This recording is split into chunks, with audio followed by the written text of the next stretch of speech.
ఇది పాకిస్తాను, ఇది బలూచిస్తాన్. సో ఇప్పుడు మనం ఏ విధంగానైతే పాకిస్తాన్ సంబంధించినటువంటి యుద్ధం జరుగుతుందో బలూచిస్తాన్ పాకిస్తాన్ మధ్య కూడా అదే యుద్ధం జరుగుతోంది.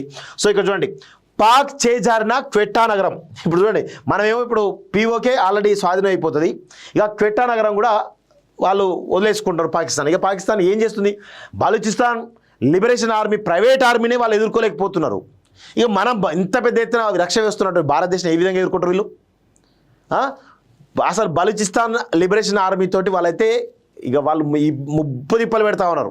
పాకిస్తాన్ ఆర్మీని అయితే డైరెక్ట్ ఆత్మ దాడులు చేస్తూ వాళ్ళు భయపెడతా ఉన్నారు. డైరెక్ట్ క్వెట్టా నగరాన్ని కూడా వదిలేసినట. బలూచ్ లిబరేషన్ ఆర్మీ చేతికి వచ్చిందట. భారత్తో యుద్ధమే అదునుగా రెచ్చిపోయినటువంటి బలూచ్ వేర్పాటువాదులు పాక్ ఆర్మీపై భీకర దాడులు. క్వెట్టా వదిలి పరారవుతున్న పాక్ సైన్యం. బలూచ్ లిబరేషన్ ఆర్మీ నేత బషీర్ జైట్ అంటూ చూస్తూ ఉన్నాం. ఒకసారి దీని గురించి చాలా డీటెయిల్గా మనం మాట్లాడుకుందాం. ఇది 12లో ఉందట, ఒకసారి 12లో చూద్దాం క్లియర్గా. 75 ఏళ్ళుగా బలూచీల పోరు. భారత్ దాడులతో క్రియాశీలమైన బిఎల్ఏ దళాలు. అర్ధరాత్రి నుంచి పాక్పై దాడులు. పాక్లో అతిపెద్ద భూభాగం బలూచిస్తాన్దే. జనాభా మాత్రం 7-8% వరకే. బలూచిస్తాన్ పాకిస్తాన్లో ఉన్న అక్కడి పౌరులకు స్వేచ్ఛ లేదు. విద్యా వైద్యం అందని దుస్థితి.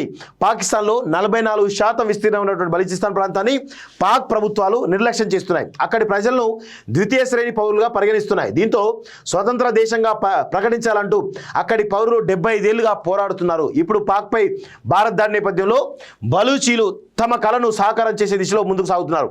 ఇది బలూచిస్తాన్ కథ. బ్రిటిష్ వారు 1947 ఆగస్టు 15 భారత్ పాకిస్తాన్లో విభజించి స్వాతంత్రం ప్రకటించిన బలూచిస్తాన్ ప్రాంతం స్వతంత్రంగా ఉండేది. ఖాన్ ఆఫ్ కలాత్ అనే రాజు పాలనలో ఈ ప్రాంతం కొనసాగింది. అయితే 1948 మార్చిలో పాకిస్తాన్ ప్రభుత్వం సైనిక చర్యను చేపట్టి ఈ ప్రాంతాన్ని ఆక్రమించుకుంది. పాకిస్తాన్లో విలీనం చేసుకుంది. పాకిస్తాన్ విస్తీర్ణంలో బలూచిస్తాన్ వాటా 44% అట. కానీ అక్కడ ప్రజలు చాలా తక్కువ ఉంటారట.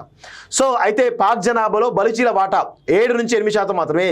పాక్ దురాక్రమణ నుంచి ఈ ప్రాంత ప్రజలు తిరుగుబాటు చేస్తున్నారు. తమ దేశంలో ద్వితీయ శ్రేణి పౌరులుగా బలూచీల్లో పాకిస్తాన్ భావించేది. ఈ ప్రాంతాన్ని పాకిస్తాన్ ప్రభుత్వాలు ఏనాడు పట్టించుకోలేదు. ఇక్కడి ప్రజలకు విద్యా వైద్య సదుపాయాలు లేవు. ఈ ప్రాంతంలోని వనరులను పాకిస్తాన్ చైనా దోచుకున్నాయి. ఈ ప్రాంతానికి చెందిన యువకులను పాక్ సైన్యం అపహరిస్తుంది. అలా అదృశ్యమయ్యే వారి జాడ నేటికి తెలియలేదంటే బలూచీల దుర్భర పరిస్థితిని మనం అర్థం చేసుకోవచ్చు. బిఎల్ఏ ఆవిర్భావం దాడులు ముమ్మరం. సో వీళ్ళు ఎప్పటి నుంచో 2000 సంవత్సరం నుంచి ముందు నుంచే పెట్టిరు ఈ బలూచిస్తాన్ లిబరేషన్ ఆర్మీ అనేది. సో అది ఆత్మాహుతి దాడులను చేయడానికి వాళ్ళు పెద్ద ఎత్తున ప్రయత్నం చేస్తున్నారని చెప్తా ఉన్నారు.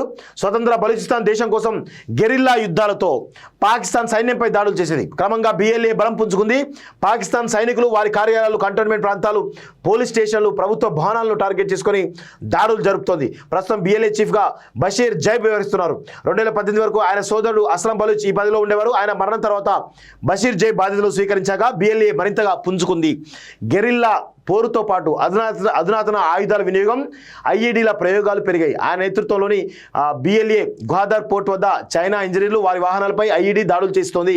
తాజాగా మంగళ బుధవారంలోనూ బలూచిస్తాన్లో ఐఈడీలు పేల్చి 21 మంది సైనికులను హతమార్చి మొత్తానికైతే వాళ్ళు చాలా పెద్ద ఎత్తున బలూచిస్తాన్ లిబరేషన్ ఆర్మీ చాలా పెద్ద ఎత్తున వాళ్ళైతే వాళ్ళ ఏదైతే ఉందో ఆ ప్రాంతాన్ని మొత్తం కూడా ఒక్కొక్కటిగా మన భారత ఆర్మీ ఒకవైపు దాడి చేస్తుంటే వాళ్ళు ఇంకొక వైపు దాడులు చేస్తూ ఉన్నారు.